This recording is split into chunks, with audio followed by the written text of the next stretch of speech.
It isn't the first time that independent schools have sought a legal opinion to thwart Labour's hopes of abolishing fee-paying schools.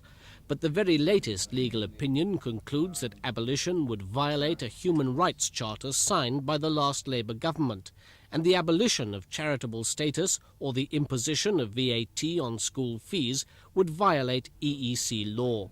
But doesn't the legal opinion of an STP member, Anthony Lester QC, and David Pannick deny a future Labour government British sovereignty? Parliament can always make an idiot of itself if it wants to and break its international legal obligations. But what it does mean is that a future Labour government would know that there was an extremely strong risk that it would be breaching the European Convention on Human Rights.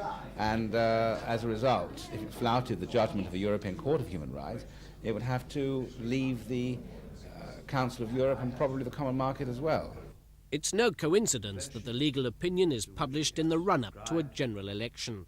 Labour's hopes of abolishing private schools might be low on their list of priorities, but hopes of stinging them where it would hurt are high.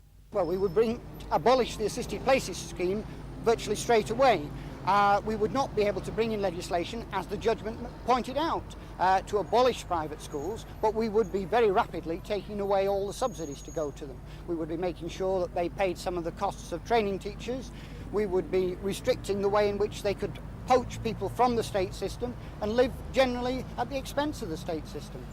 Meanwhile, independent education in Greater London is booming. Figures to be released next week are likely to show an increase above 2% for the second year running, nearly double the national average.